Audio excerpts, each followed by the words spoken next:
Yan, mayong aga duwat sa tanan. So pinay-pray nga padayon kita nga palapit sa aton nga Dios. Kag subong nga tion is our sa time of preaching. And before kita mag-start, magbasa kita anay sa aton nga pulong. Let us open our Bible from John chapter 10, verse 1 going to verse 21. So kung may Taglish, imo naton English, no? Ilagay nun kag English. So let us read the Bible from John chapter 10, verse 1 to 21. Truly, truly, I say to you, he who does not enter the sheepfold by the door, but climbs in another way, that man is a thief and a robber. But he who enters by the door is the shepherd of the sheep. To him the gatekeepers open. The sheep hear his voice, and he calls his own sheep by name and leads them out. In verse 4, when he has brought out all his sheep, he goes before them, and the sheep followed him, for they know his voice. In verse 5, a stranger they will not follow, but they will flee from him, for they do not know the voice of strangers. This figure of speech Jesus used with them, but they did not understand what he was saying to them. Verse 7, so Jesus again said to them, truly, truly, I say to you, I am the door of the sheep. All who came before me are thieves and robbers, but the sheep did not listen to them. I am the door. If anyone enters by me, he will be saved and will go in and out and find pasture. Verse 10, the thief comes only to steal and kill and destroy. I came not that they may have life and have it abundantly. Verse 11, I am the good shepherd. The good shepherd lays down his life for the sheep. He who is a hard hand and not a shepherd, who does not own the sheep, sees the wolf coming and leaves the sheep and flees, and the wolf snatches them and scatters them. He flees because he is a hard hand and cares nothing for the sheep. Verse 14, I am the good shepherd. I know my own, and my own know me. Just as the Father knows me, I know the Father. And I lay down my life for the sheep. And I have other sheep that are not of this fold. I must bring them also, and they will listen to my voice. So there will be one flock, one shepherd. For this reason the Father loves me, because I lay down my life that I may take it up again. No one takes it from me, but I lay it down of my own accord. I have authority to lay it down, and I have authority to take it up again. This charge I have received from my Father. Verse 19, this was again a division among the Jews because of this word. Many of them said, he has a demon and insane, while listening to him. Others said, these are not the words of one who is oppressed by a demon. Can a demon open the eyes of the blind? Let us pray. Father God, as we come into your presence and as we study the book of John, chapter 10, help us through your Holy Spirit that will continue to illumine our hearts and mind. Agud nga maintindihan namong Ginoo Dios ang imong kabubuton sa among kabuhi through studying the book of John, Ginoo. Gani ikaw ang mahimaya sa inyong preaching, gabay pa Ginoo Dios nga makita namon si Kristo sa ining aga. Ginapangamuyo namon ini sa pangalan ni Jesus. Amen and amen. May isa ka 15-year-old sa England. In 1950 samtang pakadto siya sa isa ka simbahan. Hinali lang may mabaskog nga hangin, ka mabaskog nga thunder sa ina nga panahon. Kag ini nga 15 years old boy nga pakadto sa simbahan. Kag grabe nga yang kulba, kay grabe ang hangin, kag grabe ang mabaskog nga mga thunder nga yan nabatian. And then ginali niya siya sulod sa isa ka kapilya o sa isa ka simbahan. Kag biskan gani ang pastor sa sina nga simbahan wala nagkadto sa ina nga simbahan ket nuuna kulbaan sang grabe nga mabaskog nga hangin, kag grabe nga mga kilat. Kundi nagwali sa ina nga panahon amo ang iya nga assistant. Kag nagwali ang ini nga tawo, kag gin-open niya nga pulong ang Bible coming from Isaiah 45 verse 22. Kag nagwali siya, kag ginambalan niya ang iya nga mga congregations, look unto me and you be saved in all the earth. Hindi man gani siya maayo maghambal, hindi siya gani eloquent, kaya hindi man siyang pastor sa inang ation. Pero ini nga preacher sa ina nga panahon, ginabalik-balik niya isa ka statement, young man, you look miserable, look to Christ, look to Him, and live. Gani ini nga 15 years old boy nga namati sa ina nga preaching sa isa ka assistant pastor, na-receive niya ang pulong sa Diyos, na-receive niya ang gospel, kaya nag-respond siya. I saw at once the way of salvation, and I have been waiting for the filthy things. But I heard the word, look. What a charming word it seems to me. And then, he followed, as if it was Christ Himself, hunted me down and found me. The good shepherd came for His wandering sheep. Kaya nga 15-year-old boy by the person of the Charles Spurgeon. Kaya ngayang 15-year-old boy, Charles Spurgeon, naluwas tungod sa Isaiah 45, verse 22, nga naghambal that Christ is the good shepherd, is looking for the wandering sheep. Gani sa ining aga, makita naton, our topic this morning, Christ is the good shepherd. Kaya akong nga goal sa ining aga is to encourage you to acknowledge Christ as our good shepherd, who loves us continually and poured out His life for our sake. Kagang ang text naghambal sa aton, the sheep never listen to the voice of strangers, but they listen to the voice of their shepherd. Amen. We, as the sheep of Christ, must listen to His voice, for He knows His own sheep and people. So sa ini nga text, gintunga ko ni sa duwa ka division, and ang gindivide ko ni kag duwa ka reason why Christ is the good shepherd. Kamakita naton dire nga una nga point is Christ the good shepherd know His sheep and calls them by name. Ang unang rason nga si Kristo Jesus maayo nga manugbantay sa karnero, kay si Kristo Jesus kilala niya ang tanan nga karnero kag ginatawag niya sa ilang mga pangalan. Ano bala ina kadako nga responsibilidad sa trabaho sang isa ka manugpastol, ko sa Ilonggo manugpastol. Labi na gid kung ara kita sa isa ka konteksto sa mga Israelita. Kung ikaw isa ka manugpastol, kag napatsyan ka lamang sa isa ka karnero, ginatawag ka na nga bilang isa ka responsable nga karnero, nga manugbantay o manugpastol. Gani sa panahon ni David, sa ginpakilala ni David ang iya kaugalingon sa kay Saul bilang isa ka manugpastol, kay kung papaano ginhimo ni David sa pagkuha sa isa ka karnero sa bibig sang layon kag mga uso, didto ni baluan ni Saul ang ini nga tawo hindi gali basta-basta. That this David is a faithful shepherd. Amen. Kay tungod kung si David napatsyan sa isa ka karnero, then he will be called as a responsible shepherd.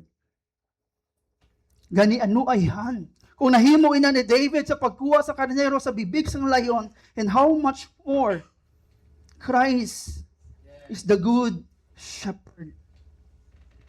Gani si Apostle John nagumpisa siya sa iyang statement nga makita naton diri sa verse 1, truly, truly I say to you. Kung sa Ilonggo nga version, makita naton sa pagkamatuod. Subot silingon ini nagapakita sa aton nga teksto na ginahambal ni John matuod sa aton. Gani kag verse 1 kag verse 2 makita naton dira ang isa ka comparison panungod sa kawatan kamang nagbantay sa karnero. Makita naton dira sa verse 1, nagsaysay si Jesus sa ila paagi sa paanggid. Sa pagkamatuod, truly, truly I say to you, ginsugid ko sa inyo, nga kun ang tao nagasulod sa turil sa mga karnero, pero wala nagaagi sa pertahan, kundi nagatakla sa kudal, ina nga tao kawatan kag tulisan. Sa una pa lang nga bersikulo, makita na naton dira ang isa ka image free na ginapakita sa aton ni Apostle John, nga sa kabuhi sa mga karnero, may ara naga panginabot. May ara gusto nga mag-destroy sa kabuhi sa sheep. Gin-label na ni Apostle John bilang mga thieves and robbers. Kag sila nga mga tao, wala sila nag-aagi sa kudal, kundi nagataklas sa kudal sa turil. mga kawatan kag tulisan, kag later on makita naton dira nga kung padayon kita sa verse 2, hambal dira, pero ang tawo nga nagasulod paagi sa pertahan, amo ang manugbantay sa mga karnero. Hindi kaangay sa isa kakawatan nga nagataklas sa kudal sang turil sa mga karnero nga ang manugbantay nagasulod paagi sa pertahan. Kag in-expand din ni Apostle John sa verse 3. Ang bali sa verse 3 sa Ilonggo, ginpasulod siya sang bantay sang pertahan, kag ang iya tingog kilala sa mga karnero. Ginatawag niya ang iya mga karnero sa ilang ngalan, kag ginadala niya dayon sila pagguwa. Now makita naton diri sa imagery, sa comparison between the thieves and the robbers, kag the good shepherd. Ang thieves nagaagi, nagataklas sa kudal, pero maayong manugbantay nagaagi sa pertahan. Pero may sadra ginhambal ni Apostle John is the gatekeeper. So ano ang role sa isa ka gatekeeper sa ilang panahon? So the work of the gatekeeper sa ancient Israel, ginabantayan nila ang entrance sa kudal o tagabantay sa pertahan sa turil sa mga karnero. And another thing, they protect the flock at night. Ginaprotektahan sa mga gatekeeper ang mga karnero sa gabi. And third, they allow the true shepherd to enter. And lastly, protektahan nila ang mga sheep o tagabantay sila sa mga kawatan kag tulisan. So in short, ang trabaho sang gatekeepers are those who prepare the way for the shepherd. Sila ang taga-preparar sa dalan sa mga manugbantay. And now, throughout the church history, may duwa ka prominent views nga nagarelay sa idea sa aton. Ang una nga mga view nga makita naton, who is the gatekeepers. Ang una nga mga view throughout the church history, ginrepresent ang gatekeepers are the Old Testament prophets. Or ibang gina-interpret nila as John the Baptist as the gatekeeper. He prepared the way for the Messiah. So they are the ones who prepared the way for the Messiah to come through their prophecy. So busiring on, the gatekeepers sa unang mga panahon of the church history, ang gatekeeper representing the Old Testament prophets. Now the second view nga makita naton, who is the gatekeepers, which is amo nang akong ginapatihan, the gatekeepers represent the Holy Spirit. Why? Because makita naton dira in the latter text in John chapter 14 verse 26, ginhambal dira ni Apostle John, pero kung makahalin na gani ako, ang bali Jesus Christ, ang manugbulig amo ang banal nga espiritu, amo ang ipadala sa amay nga magbulos sa akon. Siya magatudlo sa inyo sang tanan nga butang, kag magapadumdum siya sa inyo sang tanan nga akon ginasiling. And then another text from the book of John 15 verse 26, nang siling dayon si Jesus sa ila, ipadala ko sa inyong banal nga espiritu nga halin sa amay, siya amo ang gintawag nga manugbulig, kag siya man ang magatudlo sa ang kamatuoran, kag kung magabot na siya, isugid ko sa inyo, sinugid ako. Amen. So here makita naton who is the gatekeepers. The gatekeepers are the Holy Spirit nga naga-ready o naga-prepare o nagabukas ng tagipusoon sa tao for them to recognize Christ. And what is the point nga makita naton sa ini nga aga? If the Holy Spirit is the gatekeepers who guard the sheepfold from false prophets or false shepherd, and is Christ is the true shepherd who enters through the door and calls his sheep by name, then who in this world can ever crush us or harm us? No one. Kung ang banal nga espiritu amo ang gatekeepers nagaprotekta sa sheep, kag si Kristo Jesus amo ang maayo nga manugbantay, then that's be encouraging para sa aton. Kung ang banal nga espiritu nagabantay si Kristo Jesus amo ang maayo nga manugbantay, maayo nga pastol, then sino ang maka-overcome o maka-crush aton sa ini nga kalibutan? No one. Gani makita naton diri sa text ang qualifier kung sino ang matuod ng mga karnero. Ang mga matuod nga karnero ni Kristo kakilala sa iya nga mga tingog. Makita naton dito sa verse 3, the sheep hear his voice. How does the true sheep recognize the voice of Christ? Ang tawag natin sa verse 4, when he has brought out all his sheep, he goes before them, and the sheep follow him, for they know his voice. Now, John chapter 10, can you present Christ as the good shepherd? Now, the question sa aton sa ining aga, who is the sheep? The sheep. Sino ining mga sheep? Una, how does the true sheep recognize the voice of Christ? Una, they follow Christ. So, busa lingon, ang mga matuod ng mga karnero ni Kristo Jesus, nagapamati o nagafollow sa kay Kristo Jesus. Kung sa Ilonggo, kung makagawa na sila, nagauna siya kag ang iya mga karnero nagasunod sa iya tungod kay kilala nila ang iya tingog. The sheep follow him for they know his voice. In a world full of voices, be a sheep who follow the voice of his master. Kung dali sa kalibutan, damo mga tingog, be a sheep nga nagafollow sa tingog sang Dios. I think makita naton dira the idea that sheep follow the voice of their shepherd. And it's very clear sa aton. It's evident in the pattern show to us in God's word. Nga gin-reveal na sa pulong sa Diyos sa aton. I hope and I pray and assume nga tanan kita na-experience kung paano magalaga si sa kaido. Kung ang ido ginalagaan naton sang maayo, kung ang ido gintatapan naton sang maayo, kag gina-care naton siya sang maayo, ano ang response ng ido? The dog can recognize our smell. The dog can recognize, layo pa lang imo tambutsos ang imo nga motor, ang iya nga iko gano na, no? And then, ano pagit ang ma-recognize ang isa kay do? They can recognize the voice of their master.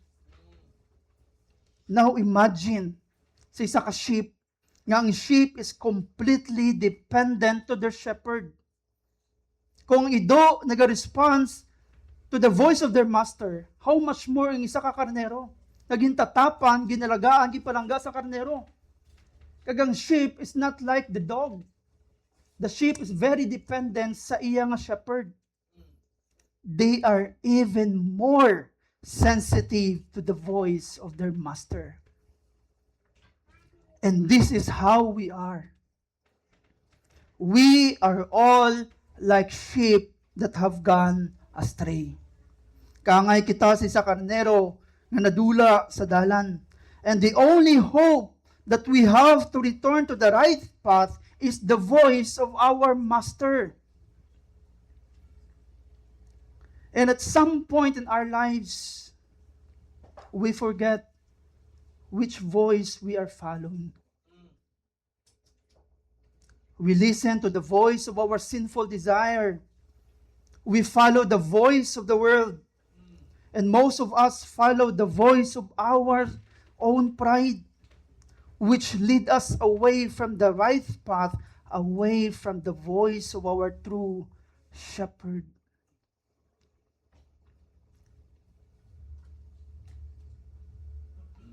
And you know what's encouraging sa aton sa ining nga aga? Nga do kaangay kita sa karnero nga nawala sa dalan, but Christ himself, the true shepherd, calling us by name. Come to him. Neil, come to him. Brother Leo, come to him. Glenn, come to him. Arlene, come to him. And Cheryl May, come to him. The Lord, the true shepherd Christ, is calling us back to him. That even though that there are many voices there is sa kalibutan that we followed, but the voice of our shepherd continues to call us by name. Amen. That come to him. Come to him. And number 2 nga qualification of a true sheep, the true sheep flee from the voice of the stranger. Hindi lamang sensitive ang karnero sa voice ng ilang master, kundi nagapalagyo sila sa tingog sa hindi nila kilala. Look at verse 5. Basahon ko na lang sa Ilonggo. Hindi magsunod ang mga karnero sa tao nga hindi nila kilala. kundi nagapalagyo gani sila tungod kay wala sila nakakilala sang iya tingog. English pa, they will flee from him, for they do not know the voice of stranger. So Christ is the true shepherd. The sheep listen to the voice of his master. And then the second characteristic of the sheep flee from the voice of stranger.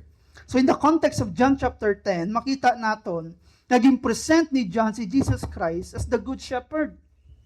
Kagang response lamang nga magalin is chapter 9. Ang chapter 10 is just the response of chapter 9. Now, the context of chapter 9, may isa ka bulag nga ginayo si Kristo Jesus. Pero wala iniging patiyan sa mga Pariseo. Gani, gintawag nila ang ginikanan sang bulag, nga ini nga tawo, naghambal sila nga si Kristo bala ang nag-ayo sa ini nga bulag. Naghambal sa mga ginikanan, tuot ina nga si Kristo ang nag-ayo. Pero wala gihapon nila gipamatian. E di ipatawag ang bulag nga persona, gipamangko si Kristo bala ang nag-ayo sa imo. Hambal sang bulag siya, kapila ko naginhambal nga si Kristo Jesus, nag-ayo sa akon nga hindi ka mo mamati. So, buts ringon, makita natin sa verse 27 dira, verse 31 sa chapter 9, na ibaluan ta nga wala nagasabat ang Dios sa mga makasasala. Pero ginasabat niya ang mga tao nga nagatahod sa iya, kag nagatuman sa iya kabubuton. So ano ang point nga ginraise nato ng Isus sa chapter 9? Kay tungod sa chapter 10 is a contrast between false shepherd and the true shepherd. Kagang false shepherd is the response from chapter 9. And who was the false shepherd? Are the Pharisees nga nagatudlo sang hindi amo.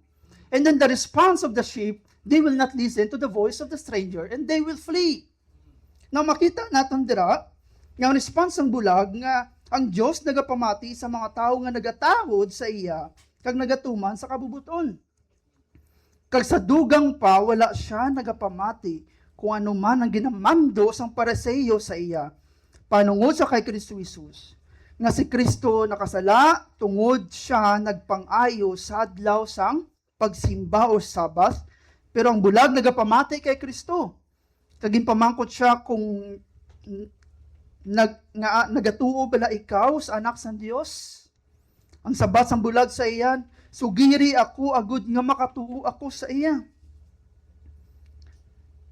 Kagabalo kita sang the first experience nga nagtuo kita sa kay Kristo Jesus. Abalo kita kung anong pinakauna nga nagbago sa aton. Hindi ang mga malaway nga pamatasan sa aton. Ang the first primary change that we put our faith to the Lord Jesus is how we respond and our perception to Christ. Before kita maluwas, we don't acknowledge Christ as who He is. Ginacknowledge naton siya bilang isa ka icon nga permi ginawali sa kilidalan. Pero sang ginbuksan sa banal nga espiritu ang aton tagipusoon, we started to appreciate the beauty of Christ. We started to trust in Him, follow His ways. And ano pa ginang natabo sa aton? Gintalikdan dayon naton ang mga pagpanudlo nga sala panungod sa kay Kristo. We flee from all kind of teaching that contradicts to the teaching of Christ. We flee from every voices of the world. Kung ang kalibutan naghambal nga okay lang niya mag-upod bisan wala sang kasal. The voice of Christ tells us to honor God's design for covenant and purity and commitment. Kung ang kalibutan naghambal nga madamo nga gender, we must listen to the voice of Christ. We must stand firm lovingly and uphold God's creation order. That there is only male and female in God created. Kung ang kalibutan naghambal ang matuod depende na sa tao. Kung matuod para sa imo, matuod man na sa iya. But we must listen to the voice of our shepherd. The word is truth. Kung ang kalibutan naghambal, you must follow your feelings. Christ says, deny yourself, take off your cross, and follow me. If the world says you can save yourself, the shepherd reminds us that apart from me, you can do nothing. Kung ang kalibutan naghahambal nga ang sala, hindi niya big deal, hindi niya issue. Ano hambas ang aton nga matuod nga manugpastol? Be holy, for I am holy. Kung ang kalibutan nagaselebrar sang pride, Christ tells us to humble ourselves in repentance. Kung ang kalibutan naghambal ang pagpatawad, hindi na na-issue, but Christ, forgive as I forgive you. If the world says pursue riches at all costs, the shepherd wants us, what does it profit for a man to gain the whole world, yet loses his soul? If the world says follow the crowd, Christ says, my sheep hear my voice. We must follow our shepherd's voice and flee from the voice of strangers. And you know what is the heart of Christ? Anong tagipuso ni Kristo Jesus as the good shepherd? Makita naton dira sa verses 1 to 6. Makita naton sa verse 3 una. To him the gatekeeper opened, the sheep hear his voice, and he calls his own sheep by name. Makita naton dira nga kung anong tagipusoon ni Kristo Jesus sa iya nga mga karnero. Si Kristo Jesus ginatawag niya ang iya karnero pamaagi sa ilang mga pangalan. And this is very encouraging for us. Because Christ knows our name. Christ know every one of his sheep. Kaganuin na ga-represent in us ang omniscient power of Christ. Who knows each of us fully. Kilala kay kabalo si Kristo Jesus kung sino kita. This also represent the intimate relationship He has with His people. Hindi lamang nga si Kristo Jesus ginatawag kita by His name, kundi nagapakita ina nga si Kristo Jesus sa relationship sa aton.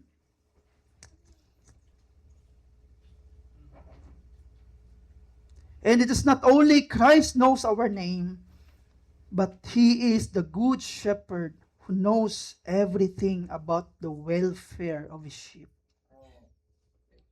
He takes good care of us. He knows our pain. He knows our hurts. He knows our disappointment. He knows every struggle we face. Christ knows it all. Sabot silingon. Hindi lamang si Kristo Jesus na ginatawag kita sa aton mga pangalan, kundi si Kristo may ara relasyon sa aton, kay kabalugit siya kung ano nagakalatabo sa aton nga kabuhi. And that representing that He is the good and the true shepherd. And another thing, the heart of Christ, makita natin sa verse 4, when He has brought all His own, He goes before them, and the sheep followed Him, for they know His voice. Ano na gina-represent sa verse 4? Gina-represent sa verse 4 that Christ is leading. The good shepherd leads. He has brought all His own. He goes before Him. And what is the important word nga dapat hindi natin ma-miss? In the verse 4, the word all. It is not that Christ knows our name. He leads all His sheep.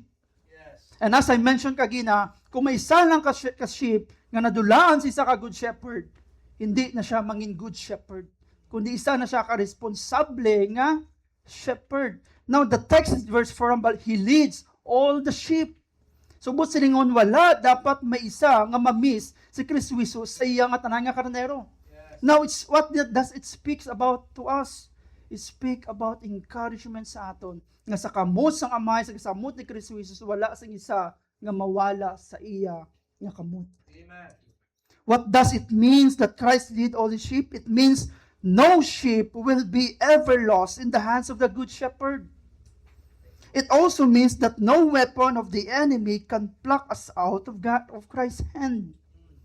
Ganun may na conversation ako nagligat sa Iloilo. Ang ba niya, Pastorya, Kung gusto ko gid magguwa ya sa kamot sang Dios niya, ang Dios way gid niya mahimo mo.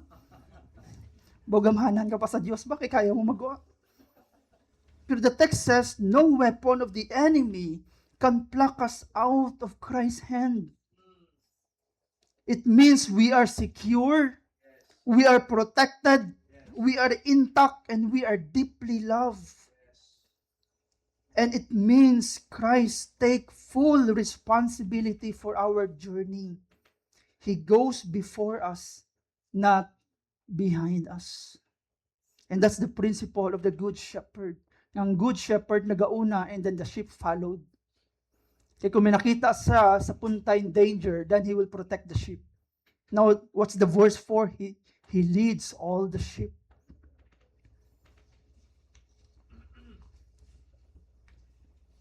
And church, my brothers and sisters, when we truly understand the heart of Christ for His sheep, how intimately He knows us, know how tenderly He cares for every pain, every struggle, every need, how should we respond to Him? Anong respond naton sa tagipusoon ni Kristo Jesus sa iyang mga karnero? Una, makita natin dira how should we respond? We will respond by trusting His leadership. Yes. Verse 4 says, He leads all the sheep. Christ leading the way, guiding us, our steps. The shepherd goes before his sheep. He knows the path we should take. Our trust is not our own understanding, but in His perfect guidance. Nagasalig kita sa leadership ni Christ as our good shepherd. Yes. Ikadua, do not trust yourself. Ang problema, why many Christians fall from sin? Because they trust too much sa ilang mga kaugalingon. And they don't trust the leading of the good shepherd. Sometimes our life, we attempt to navigate life with our own wisdom, our own plans, or by the voices of the world. The shepherd calls us to yield to His word, Yes. His spirit, and His perfect will. Obedience and prayer are our ways of following Him faithfully. And number 3, how we respond to the heart of Christ. Take comfort in His protection. Ang unang as the whole worship service, hindi lang preaching ang pinaka-importante sa tanan. The whole elements we have sa church, all are important. Now, sometimes nagkakanta kita, nagmunuay pa Glenn. Ang kanta pa lang naton, kanta na siya, pero catechism na. Who is your hope in life and death? Christ alone, Christ alone. Who is your comfort? Christ alone. Makita naton dira. And now, how we respond to the heart of Christ for His sheep, take comfort in His protection sa aton. Mag-aabot man na pagtilaw sa kabuhi. Kung enemy mag-threaten sa aton ng circumstances, gatama agad ka, overwhelming sa aton. But this is the encouragement sa aton. We are secure, we are loved, and we are cared in the hands of the Good Shepherd. Yes. Ginpalangga kita, ginsecure kita, ginalagaan kita sa maayo, sa kamot sa maayo nga shepherd. No weapon, no power of evil can separate us from His love. Amen. Not only that we need to trust His leadership, not only that we don't need to trust ourselves, hindi lamang mag-take comfort kita sa iya, but we must also encourage others and remind them that Christ's faithful guidance in His promise, He will never lose a single sheep. So we are only live in His care, but extend His love and security for others.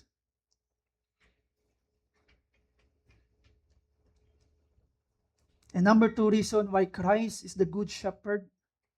Christ the Good Shepherd lays down His life for the sheep. Amen. Verse 7 to 21. In verse 7, we encountered again the phrase in the English version, the phrase, truly, truly, I say to you. Throughout the Gospel of John, ang ining nga phrase gin mentioned 25 times. And the exact meaning is Amen, Amen. Truly, truly, kagang iyang exact meaning is Amen, Amen. So which means is the double Amen.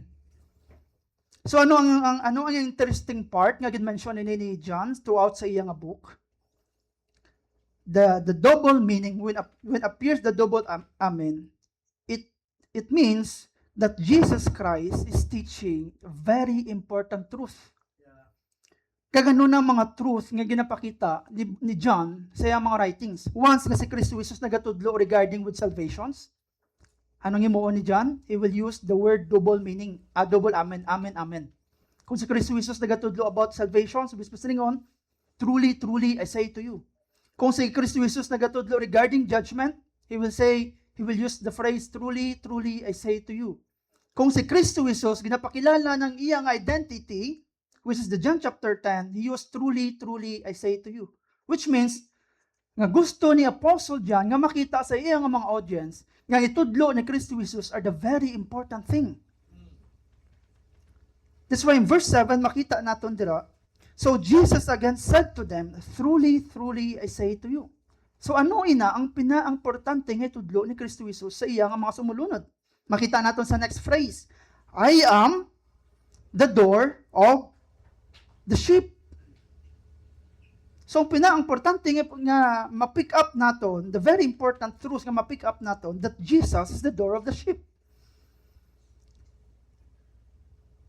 So, kung si Jesus nagambal, I am the door of the sheep, wala siya naghambal sang 6x4 nga prutahan. Again, wala siya naghambal, as Jesus Christ gali Pastor Kim, 6x4, do kwadrado, makita naton sa intra sa balay. He is saying,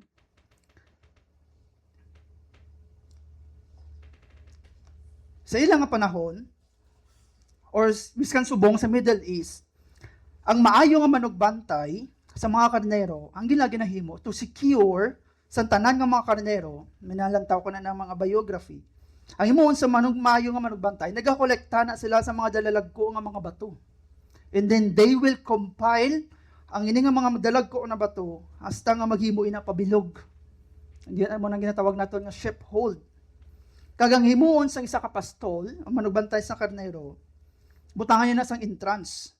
Kagang entrance sang ina nga sheepfold, tsaktuan lang nga sa isa ka lawas sa isa karnero makaagi. So, ang himuon sang isa ka sa isa ka shepherd in order to secure sa ina nga sheepfold o sa isa ka turil, kung gabi, siraduhan niya na sang iya nga lawas. Ang himuon sa karnero, magahigda siya kung gabi sa ina nga entrance, we speak that he is the door of the sheep. So the idea that Jesus is the door of the sheep, he is standing to the door. Nga wala sang sheep nga makagwa, at the same time, wala nga kawatan, kang mga robbers makasulod. Two-way effect. O two-way result. So Jesus Christ, nagambal sa I am the door of the sheep, He is saying, I am the only way to experience the life and security, salvation. And He is also mentioned, I am the door, if anyone enters by me, he will be saved, and go in and out and find pasture. It's the same idea nga ginhambal ni Jesus Christ sa John chapter 14 verse 6. Jesus said, I am the way, the truth, and the life. No one comes to the Father except through me. So the same idea sang I am the door of the sheep is the same idea sa John chapter 14 verse 6, that He is the way, the truth, and the life, and no one can come to the Father except through Him. So diri naton makita nga ini nga passage nagatudlo sa aton that there is no other way for us to be saved from our enemies. Those who seek to harm the sheep and destroy, the enemies refer to him as the thieves and robbers. Makita natin dira sa verse 1. Kagang ang sole purpose ng thieves and robbers is to kill, to steal, and to destroy. Kaging contrast ni Jesus Christ ang iya kaugalingon sa mga sheep as He may come to have life and have it abundantly in John chapter 10 verse 10. So here makita natin sa John chapter 10 verse 10 that Jesus says to Himself, the thief comes only to steal, to kill, and destroy. I came that they may have life and have it abundantly. So ang word nga abundantly, Jesus is not speaking. Jesus is not telling about material wealth. He's not talking about earthly abundance. He's not talking about sang success ang tao nga gihatag niya. Nakangay si ban mga pastor nga tudlo kung magtuo ka kay Kristo Jesus, tanan mo ang ginapangayo ihatag sa Dios. Mangin successful ka, mangin manggaranon ka, kay kung ano man ginapaminsar sa imo mga mata, sa imo mga pangunahuna, ihatag na sa Dios. Now, in order for us nga ma-understand naton ang have it abundantly, the word abundant referring to the John chapter 10 verse 9. Ano ang basa verse 9? I am the door. If anyone enters by me, he will be saved and will go in and out and find pasture. So in order to understand ang abundant speaks about pasture. So that is why, ano ang basa sa Psalms 23? I am the good shepherd, and you, wala nakita sang kilalanon pa. Which means, the word pasture in the shepherding terms, it represent a place for rich and full and satisfying. Ang word galing nga pasture nag-represent sang rich and full and satisfying nga kung sa diin ang mga sheep, ang mga karnero makapahuway, makakaon, kag magapadayon sa pagkabuhi. Kag ini nga bagay naga parallels ini, naga-imagery na Psalms 23, where the shepherd makes the sheep lie down in green pasture, symbolizing rest and provision and peace. So what is the point? The point is, the presence of the shepherd, that is Jesus Christ himself, is enough to meet the needs of the sheep. Amen. So anong primary needs ng sheep? Food and security. Now anong gina-provide ni Christ sa sheep? Food and security. So when believers enter through Christ, they are not only protected from harm, but also nourished, guided, and spiritually fulfilled. Amen. So the abundant life reflects the shepherd's care, safety from enemies, provision for every need, and intimate relationship with the one who leads and sustains. So in summary, the metaphor of the sheepfold pasture illustrates that true abundance is found in Christ himself, who is both the door that grant access to the shepherd who provides life in its fullness. So busingon sa ginhambal ni Kristo Jesus tayo may have come that you may have life and have it abundantly. He is speaking to himself that without sang iya nga presensya, the sheep will never be satisfied. So busingon sa nagtuo kita sa kay Kristo Jesus, we will be abundantly rich. Paano kita na abundantly rich? We are rich of the presence of Christ sa aton. Yes. And the second thing nga gusto ni Kristo Jesus nga mabalaan naton, the important thing for us to be attentive sa iyang identity, not only that he is a door, but he is also the good shepherd. Again, the idea of being a good shepherd connects the idea of being the door of the sheep. As I mentioned, yung ginhambal ko kagina, you cannot be a good shepherd if you are not willing to be the door for the sheep. Being a door for the sheep means you will use your body as a guard against those who would come to destroy the sheep. So it's like nga do kaangay lang nga naghambal nga kamo mga kawatan, ka mga robbers, makasulod lang kamo sa shepherd over my dead bodies. Subot silingon nga si Kristo Jesus nagambal siya, I am the good shepherd. He is also the door of the sheep. Nga hindi makasulod sa sheepfold kung hindi sila anay mag-agi sa lawas ni Kristo Jesus. So that is why the following verses makita naton dira ginillustrate ni Apostle John, the hard man, Kung isa ka tawo nga ginsweldohan lamang nga magbantay sa karnero, nga kung mag-abot ang wolf, nagapalagyo sila. Because they are not willing to sacrifice themselves for the purpose, for the sake of the sheep.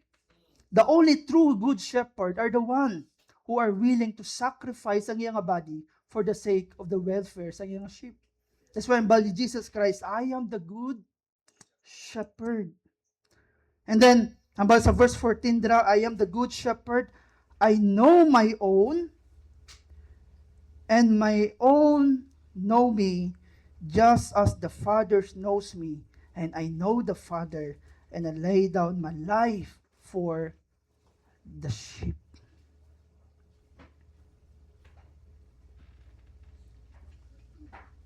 So si Kristo Jesus, siya ang iyang alawas, amo ang naggwardya sa mga enemies ng sheep.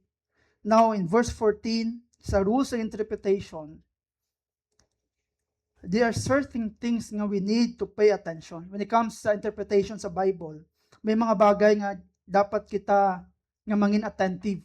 Ano ina ang mga bagay nga dapat kita mangin attentive? Though, especially sa rules of interpretation, ang mga repetitive words, ng mga words nga gina-mention 4 times or 3 times. Now, in verse 14 to verse 15, ano nga words nga gina-mention dira 4 times?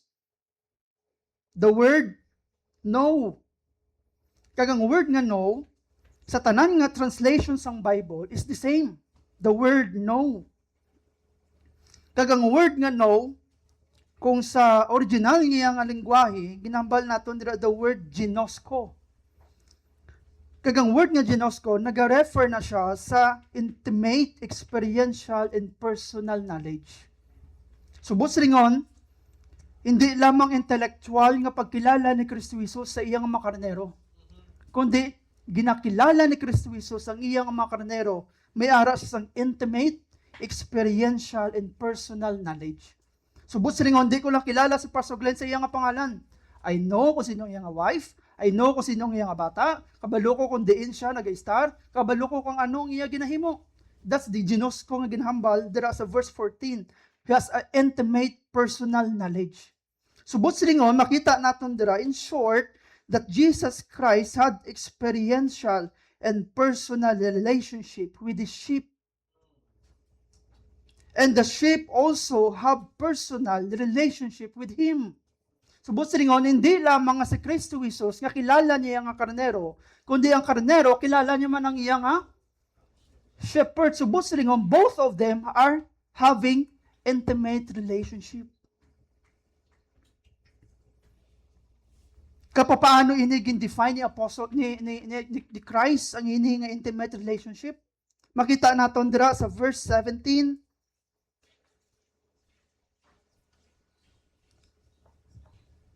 For this reason, the Father loves me because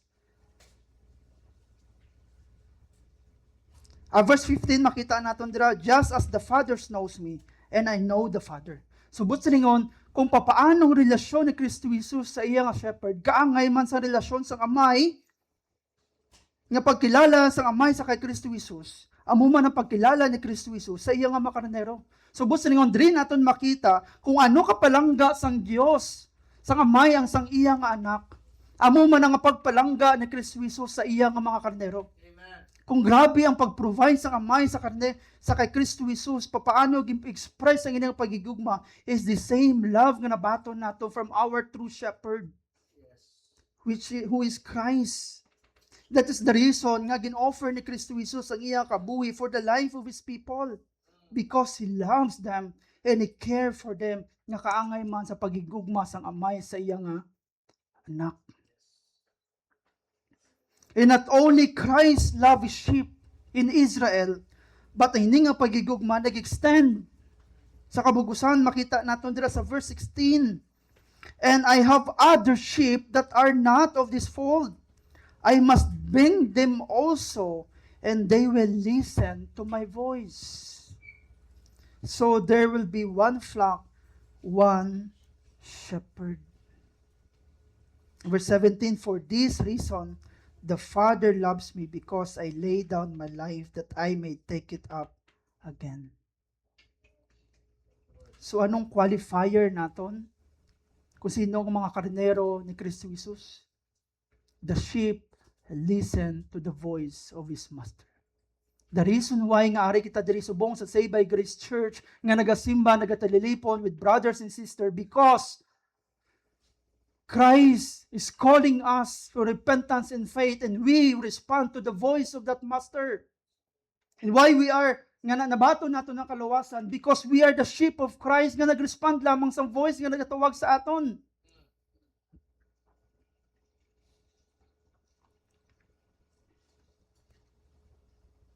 Kag manotice nato sa verse 16, kung papaano gintawag ni Kristo Jesus ang mga sheep sa Israel is the same principles kung papaano niya man tawgon ang mga tao nga outside from Israel.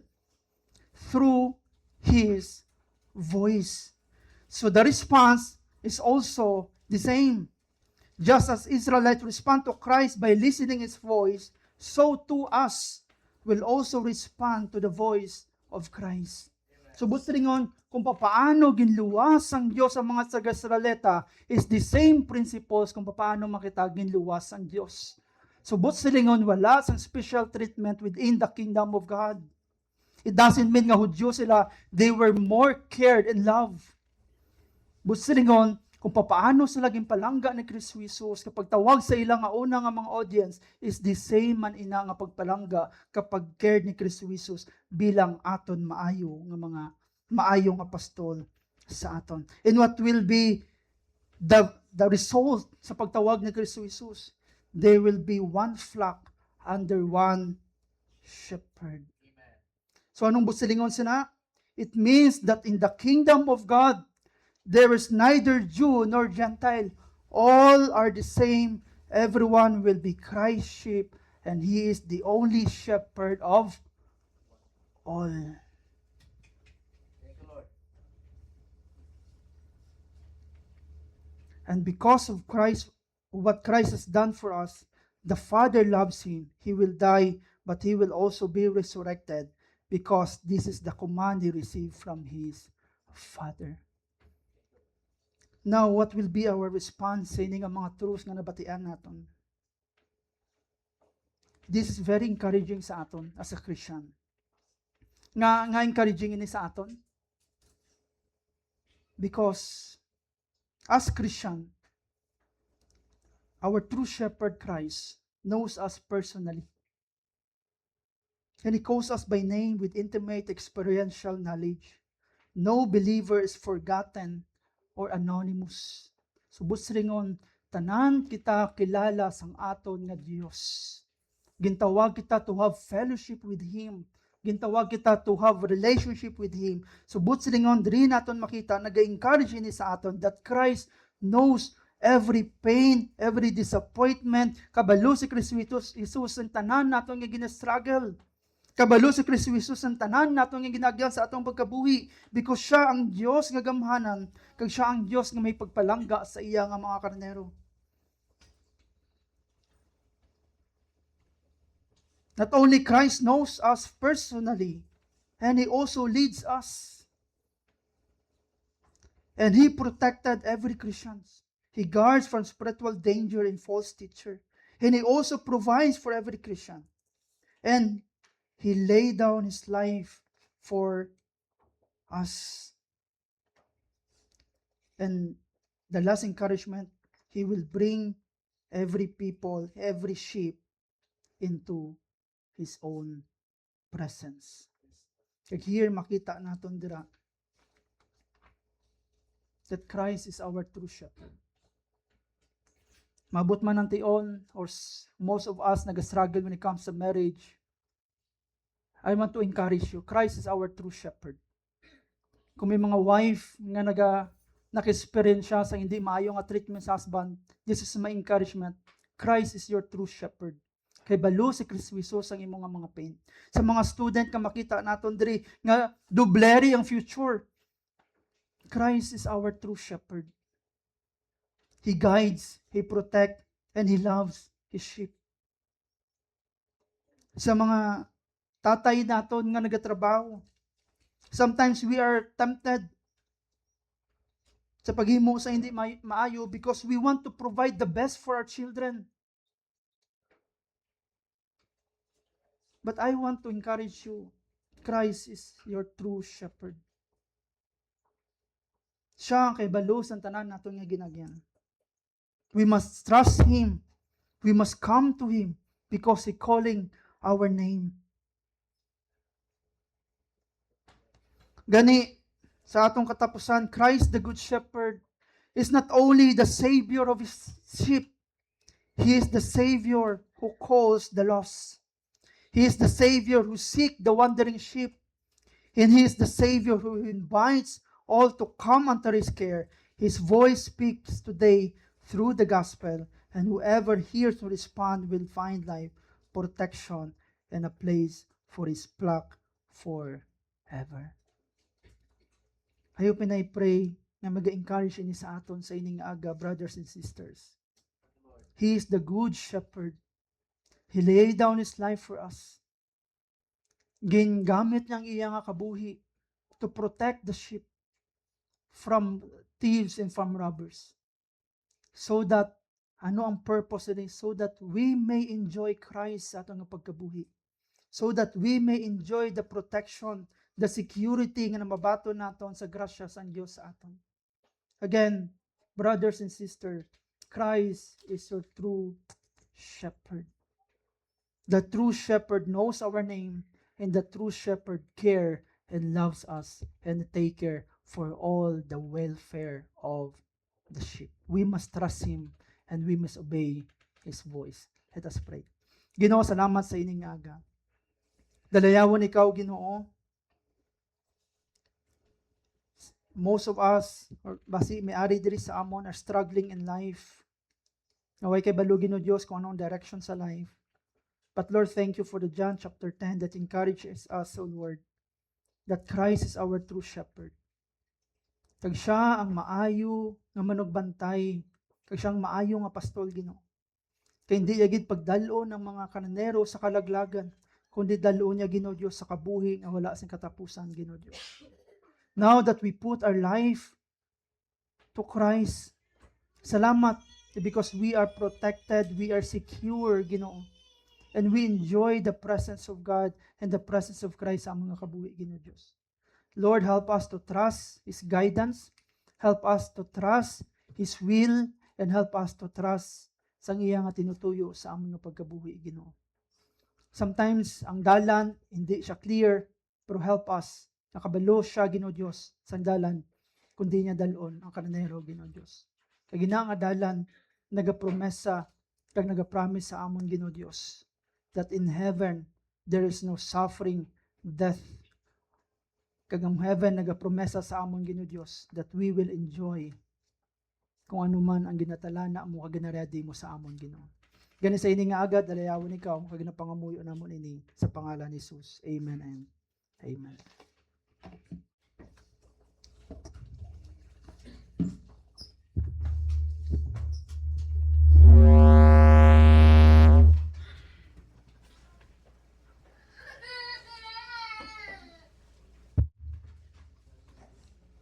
Thank you, Pastor Kim, for the word of encouragement, at the same time, reminder man sa amon tanan. So today, this is the first Sunday of the month, and it is our Communion Sunday. May duwa lang ikuti ka pamangkot, no, as we have our Communion Sunday. Number 1, who can partake? Sino ang pwede makapartake? Sa Say by Grace Church, ang aton understanding, kag ang aton standard is open communion. As long as you are a follower of Christ, you can partake with us. And I believe, kay kamo man niya kabalo, no, kamo man niya may assess sa inyo kaugalingon, and ang amon lang gid gina-remind namon kamo may mga bagay nga i-consider naton when it comes to communion. So sino makapartake sa Say by Grace Church is everyone who is Christ followers.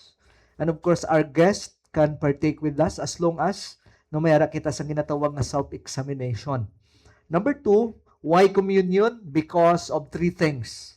Number 1, remembrance of Christ, what the Lord has done for us. As a good shepherd, He offered and sacrificed His body for us, His sheep. So number 1, remembrance of Christ. Number 2, proclamation of the gospel of Christ. as we partake, we continually proclaim the gospel, the good news of Christ. And of course, number 3, it is our self-examination before Christ. So diri ni masulod ang aton nga sanctification. But later, as you receive the elements, please take time to pray. Kag may ara kita sa ginatawag naton nga self-examination. Okay? So may I request Brother Remy, no, diri sa sininga side, kag si Brother June sa sininga side to help us assist to distribute our elements. Kag kung ma-receive ninyo ang elements, please take time, no, to pray and to have a self-examination, no, before our Lord Jesus Christ. Samtang naga-distribute kita sa aton elements, of course, magakanta kita sa aton nga kanta. Ito.